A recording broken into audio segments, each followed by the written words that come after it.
Tamil Nadu politics మరింత interesting గా మారాయి. టీవీకే ప్రభుత్వ ఏర్పాటుపై ఇవాళ క్లారిటీ రానుంది. టీవీకే చీఫ్ విజయ్ కు ఎవరెవరు మద్దతిస్తారు అనే దానిపై స్పష్టత రానుంది. ఇవాళ తమిళనాడులోని సిపిఐ, సిపిఎం, వీసీకే పార్టీలు తమ నిర్ణయాన్ని చెప్పనున్నాయి. విజయ్ కు మద్దతు ఇవ్వాలా వద్దా అనే దానిపై క్లారిటీ రానుంది. తమ పార్టీ కార్యాలయాల్లో హై లెవెల్ మీటింగ్ నిర్వహించనున్నాయి ఈ మూడు పార్టీలు. వీసీకే అధ్యక్షుడు తిరుమల పాటు కమ్యూనిస్టు పార్టీలతో నిన్ననే ఫోన్లో మాట్లాడిన టీవీకే చీఫ్ విజయ్ కొత్తగా ఏర్పడబోయే ప్రభుత్వానికి మద్దతివ్వాలని కోరారు. టీవీకే చీఫ్ విజయ్ 2 చోట్ల పోటీ చేసి గెలిచారు. 108 చోట్ల టీవీకే విజయం సాధించింది. విజయ్ 2 చోట్ల గెలిచిన టెక్నికల్ గా టీవీకేకు 107 స్థానాలు ఉన్నట్లే. 5 మంది కాంగ్రెస్ ఎమ్మెల్యేలు టీవీకేకు మద్దతిస్తున్నారు. దీంతో ప్రభుత్వం టీవీఏకు మొత్తం 112 మంది ఎమ్మెల్యేల బలం ఉంది. ప్రస్తుతం అసెంబ్లీలో 233 మంది ఎమ్మెల్యేలున్నారు. ప్రభుత్వ ఏర్పాటుకు 117 మంది ఎమ్మెల్యే సపోర్ట్ అవసరం. టీవీకే ప్రభుత్వ ఏర్పాటు చేయాలంటే మరో 5 మంది ఎమ్మెల్యేల మద్దతు అవసరం. తలా 2 సీట్లు గెలిచిన సిపిఐ, సిపిఎంతో పాటు 1 స్థానంలో గెలిచిన వీసీకే పార్టీలు టీవీకేకు మద్దతిస్తే ప్రభుత్వం ఏర్పడే ఛాన్స్ ఉందంటున్నారు ఎక్స్పర్ట్స్. తమిళనాడులో ప్రభుత్వ ఏర్పాటుపై సస్పెన్స్ ఇంకా కంటిన్యూ అవుతోంది. ఏ పార్టీకి సంపూర్ణ మెజారిటీ రాకపోవడంతో ఇప్పటి వరకు క్లారిటీ రావడం లేదు. అత్యధిక స్థానాలు గెలుచుకున్న టీవీకే అధినేత విజయ్ ప్రభుత్వ ఏర్పాటుకు చేస్తున్న ప్రయత్నాలకు టెక్నికల్ గా ఇబ్బందులు ఎదురవుతున్నాయి. అదే సందర్భంలో రాష్ట్రంలో రాజకీయ సమీకరణాలు వేగంగా మారిపోతున్నాయి. ఈ నెల 6న లోక్ భవన్ కు వెళ్లి గవర్నర్ రాజేంద్ర విశ్వనాథ్ ఆర్లేకర్ ను కలిశారు విజయ్. ఇక నిన్న కూడా మరోసారి గవర్నర్ తో భేటీ అయ్యారు. టీవీకే తరపున గెలిచిన ఎమ్మెల్యేలు మద్దతిస్తామన్న ఇతర సభ్యుల వివరాలను గవర్నర్ కు అందించారు.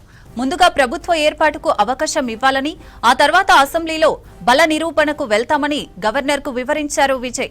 ప్రభుత్వ ఏర్పాటుకు అవసరమైన పూర్తి సభ్యులతో జాబితా సిద్ధం చేసుకోవాలని, తర్వాతే అనుమతిస్తామని విజయ్ కు గవర్నర్ సూచించినట్లు తెలుస్తోంది. తాను టీవీకేను మినహా మరే పార్టీని ప్రభుత్వ ఏర్పాటుకు పిలవనని గవర్నర్ హామీ ఇచ్చినట్లుగా టీవీకే వర్గాలు చెబుతున్నాయి. అయితే లోక్ భవన్ దీనిపై కీలక ప్రకటన చేసింది. ప్రభుత్వ ఏర్పాటుకు కావాల్సిన మెజారిటీ సంఖ్యను టీవీకే అధినేత విజయ్ చూపలేకపోయారని అందులో ఉంది. రైట్, ఇదే అంశానికి సంబంధించి మరిన్ని డీటెయిల్స్ వెంకట్ అందిస్తారు. వెంకట్, తమిళనాడులో ఏం జరుగుతోంది? ప్రభుత్వ ఏర్పాటుపై టీవీకే ఎలాంటి ప్రయత్నాలు చేస్తోంది? తమిళ రాజకీయాలు ఇవాళ దేశవ్యాప్తంగా చర్చకు దారితీస్తున్నాయి.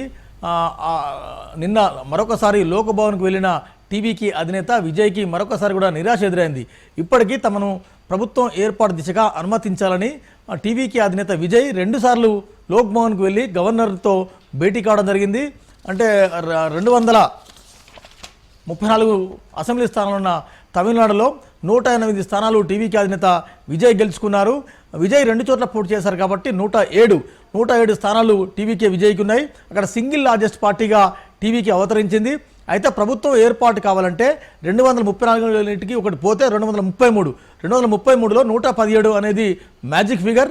107 + 5 అంటే 112 స్థానాలు అధికారికంగా టీవీకే పక్షానికి వచ్చినాయి. కాంగ్రెస్ పార్టీ 5 స్థానాలున్న కాంగ్రెస్ పార్టీ టీవీకేకు అవుట్రైట్గా సపోర్ట్ చేసింది. అయితే సిపిఐకి 2 ఉన్నాయి, సిపిఎంకు 2 ఉన్నాయి, అదేవిధంగా మరొక పార్టీకి 2 ఉన్నాయి. అయితే వామపక్షాలు కనుక కలిసి వస్తే, వీసీకే సహా కలిసి వస్తే ఇంకొక 6 స్థానాలు అదనంగా వచ్చే అవకాశం ఉంది. అయితే కలిసి రావడంపై కొంత ప్రతిష్టంభన నెలకొంది.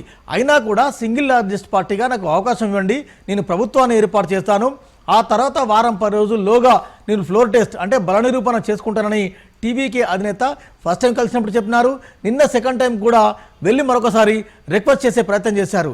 నాకు 107, 108 ఎమ్మెల్యేల బలం ఉంది, అదేవిధంగా కాంగ్రెస్ సభ్యులు ఒక 5 బలం ఉంది, 112, 113 సభ్యుల బలం నాకుంది, నేను ప్రభుత్వం ఏర్పాటు చేసుకుంటే ఆ తర్వాత బల నిరూపణ చేసుకునేందుకు సిద్ధమని కూడా విజయ్ మరొకసారి స్పష్టంగా చెప్పారు. నిన్న గవర్నర్తో భేటీ తర్వాత టీవీకే అధినేత విజయ్ తిరిగి వెళ్ళిన అరగంటలోపే లోక్ భవన్ గతంలో ఎన్నడూ లేని విధంగా ఒక ప్రెస్ నోట్ రిలీజ్ చేసింది. అంటే గవర్నర్తో భేటీ అయ్యారు టీవీకే అధినేత విజయ్. బల నిరూపణ అంటే ఎమ్మెల్యేల అంటే ప్రభుత్వ ఏర్పాటుకు తగినంత సంఖ్యాబలం చూపించాలని గవర్నర్ లోక్ భవన్ కోరినట్టుగా నిన్న లోక్ భవన్ ఒక ప్రెస్ నోట్ రిలీజ్ చేసింది.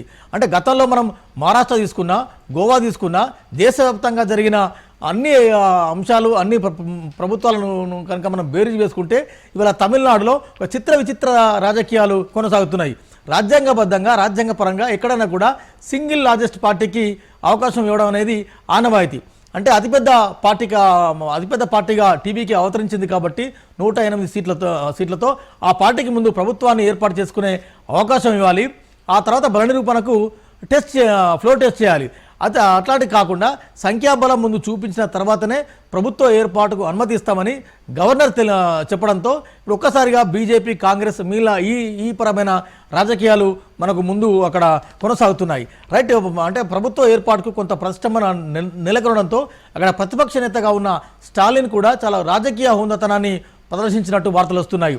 అంటే విజయ్ని ప్రభుత్వాన్ని ఏర్పాటు చేసుకోనివ్వండి, ఆ ప్రభుత్వ ఏర్పాటుకు మేము కూడా సహకరిస్తాం, మా డిఎంకే భాగస్వామ్య పక్షాలైన సిపిఐ కానీ పీవీకే కానీ సిపిఎం కానీ మిగిలిన ఇంకా ముస్లిం లీగ్ పార్టీ ఉంది అది కానీ, అంటే మా పరిధిలో అంటే మా కూటమిలో ఉన్న ప్రభుత్వ పార్టీలు మీరు స్వేచ్ఛగా నిర్ణయం తీసుకునే అధికారం ఉంది. మీరు ఒకవేళ టీవీకే విజయ్ కనుక సపోర్ట్ చేయదలుచుకుంటే మీరు సపోర్ట్ చేసుకోండి, మీ నిర్ణయం అనేది మీ ఇండిపెండెంట్గా తీసుకునే స్వేచ్ఛ మీకుందని కూడా స్టాలిన్ చెప్పారు. సేమ్ టైంలో కూడా విజయ్ని ప్రభుత్వం ఏర్పాటుకు ఆహ్వానించాలని కూడా స్టాలిన్ చెప్పడం జరిగింది. 6 నెలల వరకు మేము చూస్తాం, 6 నెలల తర్వాత విజయ్ పరిపాలన మీద మేము కామెంట్ చేస్తాం తప్ప ఇప్పుడు విజయ్ ప్రభుత్వ ఏర్పాటును మేము అడ్డుకోమని కూడా స్టాలిన్ చాలా ప్రతిపక్ష నేత హోదాలో చాలా హుందాగా వ్యవహరించినట్టు ఇవాళ మీడియాలో తమిళనాడు పత్రికలు పెద్ద ఎత్తున వ్యాసాలు కూడా వచ్చినాయి. అంటే అక్కడ ప్రభుత్వ ఏర్పాటుకు దారి అనేది చాలా క్లియర్ అవుతుంది. అంటే అధికార పక్షం సింగిల్ లార్జెస్ట్ పార్టీగా ఉన్న టీవీకి అధినేత చాలా క్లియర్గా ఉన్నారు, అపోజిషన్ పార్టీ చాలా క్లియర్గా ఉంది, మద్దతిచ్చే పార్టీలు కూడా చర్చించుకుంటున్నాయి. ఇవాళ అడ్డుకట్ట అంతా కూడా లోక్ భవన్ నుంచి గవర్నర్ నుంచి అన్న అపవాదు విమర్శ చాలా బలంగా వస్తుంది. అయితే గవర్నర్ నిన్న వెల్కమ్ చేయాల్సి ఉండే, కానీ భేటీ అనంతరం తన తిరిగి కేరళ వెళ్ళిపోయినట్టుగా వార్తలు వస్తున్నాయి. అంటే ఇప్పుడు ఏంది గవర్నర్ ఏం చేయబోతున్నారు, టీవీకి అధినేత ముందున్న ఆప్షన్స్ ఏందనేది దేశవ్యాప్తంగా పెద్ద ఎత్తున చర్చ కొనసాగుతుంది. ఆయన హైకోర్టుకు వెళ్ళడమా, సుప్రీంకోర్టుకు వెళ్ళడమా, లేకుంటే స్టాలిన్ కలిసి వస్తే ఏకంగా 107 మంది ఎమ్మెల్యేలు ఒకేసారిగా రాజీనామా చేయడమా అనే చర్చ కూడా లేకపోలేదు. మొత్తంగా కూడా తమిళనాడు ఇటీవల జరిగిన 5 రాష్ట్రాల ఎన్నికల ఫలితాలు ఒకెత్తైతే తమిళనాడులో జరిగిన ఫలితాలు అదేవిధంగా తమిళనాడులో జరుగుతున్న రాజకీయ పరిణామాలు మరో ఎత్తులా పరిణమిస్తున్నాయి. అంటే ఇవాళ టీవీకే అధినేత విజయ్కి సపోర్ట్ ఇచ్చేందుకు వామపక్షాలు కొంత నిర్ణయం తీసుకునే అవకాశం ఉందని చెప్తున్నారు. ఇంకా అక్కడి నుంచి కొంత క్లారిటీ రావాల్సిన అవసరం ఉంది. అదేవిధంగా వీసీకే పార్టీ నుంచి కూడా మద్దతు వచ్చే అవకాశం ఉందంటున్నారు. అంటే కేవలం 6 సీట్ల అడుగుల దూరంలో ఉన్న టీవీకి అధినేత విజయ్ ప్రభుత్వాన్ని ఏర్పాటు దిశగా ఎందుకు లోక్ భవన్ అంగీకరించడం లేదన్నది పెద్ద ఎత్తున రాజకీయ వర్గాలు చర్చకు దారితీస్తున్నాయి. సేమ్ టైంలో సినీ ప్రముఖులు కావచ్చు, రాజకీయ నిపుణులు కావచ్చు రకరకాలుగా కామెంట్ చేస్తున్నారు. ఎందుకు తమిళనాడులో గవర్నర్ ఈ సమస్యను మరింత జటిలం చేస్తున్నారు, ప్రభుత్వ ఏర్పాటుకు ఎందుకు అనుమతి ఇవ్వడం లేదు, ఇది రాజ్యాంగ విరుద్ధమని ప్రకాష్ రాజ్ అదేవిధంగా కమల్ హాసన్ లాంటి వాళ్ళు కూడా పెద్ద ఎత్తున కామెంట్ చేసే పరిస్థితి. అంతేకాదు దేశవ్యాప్తంగా ఉన్న రాజ్యాంగ నిపుణులు, రాజకీయ విశ్లేషకులు ఈ అంశంపై పెద్ద ఎత్తున చర్చిస్తూ ఉన్నారు. అయితే ఇవాళ వామపక్షాలు భేటీ కాబోతున్నాయి, అదేవిధంగా వీసీకే పార్టీ కూడా భేటీ కాబోతుంది. టీవీకే అధినేత విజయ్కి సపోర్ట్ ఇచ్చే అవకాశాలు ఉన్నట్టు కూడా చెప్తున్నది. అంటే ఈ మధ్యాహ్నం కల్లా విజయ్కి ఎంత మెజార్టీ వస్తుంది, ఎవరెవరు మద్దతు ఇస్తారనేది ఒక క్లారిటీ వచ్చే అవకాశం ఉంది. ఒకవేళ మద్దతు కనుక లేకుంటే విజయ్ ముందున్న ఆప్షన్స్ సుప్రీంకోర్టుకు వెళ్ళడం, హైకోర్టుకు వెళ్ళడమా, లేకుంటే న్యాయపరమైన సలహాలు తీసుకొని ముందుకు వెళ్ళడం అనేది కొంత చర్చ జరుగుతుంది. నిన్న దాదాపు 4 గంటల పాటు న్యాయవాదులతో, రాజ్యాంగ నిపుణులతో విజయ్ చర్చించినట్టుగా కూడా ఇవాళ పత్రికల్లో వచ్చింది. ఏం జరుగుతుంది అంటే ఇవాళ విజయ్ టీవీకి అధినేత విజయ్ అదేవిధంగా తమిళనాడు గవర్నమెంట్ ఏర్పాటు కావడంలో ఇవాళ కీలక డేగా భావిస్తూ వస్తున్నారు. ఏ రాజకీయ పార్టీలు విజయ్కి మద్దతు ఇస్తే విజయ్ ఎలా ముందుకెళ్ళాలి, ఒకవేళ మద్దతు ఇవ్వని పక్షంలో విజయ్ అడుగులు ఎటు పడబోతున్నాయి, గవర్నర్ ఇంకే నిర్ణయం తీసుకుంటారు, గవర్నర్ అదే మొండి పట్టుతూ ఉంటారా, లేకుంటే డెఫినెట్ సంఖ్యాబలం పేపర్ మీద చూపించాల్సిందేనా అనే అంశంపై చర్చకు పెద్ద ఎత్తున వస్తుంది. అంటే ఎక్కడైనా కూడా గతంలో కూడా మనం పార్లమెంట్ రాజకీయాలు చూసినా, అసెంబ్లీ రాజకీయాలు చూసినా, దేశ రాజకీయాలు చూసినా సింగిల్ లార్జెస్ట్ పార్టీగా అవకాశం ఇస్తారు. పార్లమెంట్లో కానీ అసెంబ్లీలో కానీ ఒకవేళ బల నిరూపణ కాకుండా, ఎందుకంటే వాజ్పేయి దగ్గర నుంచి మొన్న జరిగిన మణిపూర్ అదేవిధంగా మహారాష్ట్ర ఎన్నికల వరకు కూడా మెజార్టీ మైనార్టీ ఇష్యూ వివాదం ఉంది. ఈ వివాదం ఒకవైపు కొనసాగుతుండగా గవర్నర్ ఇలాంటి నిర్ణయం తీసుకోవడం అయితే దేశవ్యాప్తంగా కొంత విమర్శలకు వివాదాలకు తావిస్తుంది. స్రవంతి, చూద్దామండి ఏం జరుగుతుందన్నది. ఇలా తమిళనాడు రాజకీయాల్లో ఇలా ఒక కీలకమైన రోజుగా పరిగణిస్తున్నారు. ఎందుకంటే 107 + 5 112 మంది ఎమ్మెల్యేల మద్దతు ఉంది. ఇంకా కేవలం 6 అంటే కేవలం 5 మాత్రం 117కు 5 మాత్రమే 5 ఎమ్మెల్యేలు కావాలి. సిపిఐకి 2 ఉన్నాయి, సిపిఎంకు 2 ఉన్నాయి, వీసీకే పార్టీకి కూడా 1 ఉంది, ముస్లిం లీగ్ పార్టీ 1. అంటే ఆల్మోస్ట్ 7 ఎమ్మెల్యేలు 3 పార్టీలు రెడీగా మద్దతు ఇచ్చేందుకున్నట్టు చెప్తున్నారు. అంతే, ఇంకా ప్రకటన అధికారికంగా రావాల్సి ఉంది. ఒకవేళ అధికారికంగా వస్తే ఏ రకంగా ఉంటుంది, ఒకవేళ మద్దతు రాకుంటే విజయ్ అడుగులు ఎటు పడతాయన్నది ఒక చర్చకైతే దారితీస్తుంది. ఏం జరుగుతుందో చూడాల్సిన అవసరం ఉంది. స్రవంతి.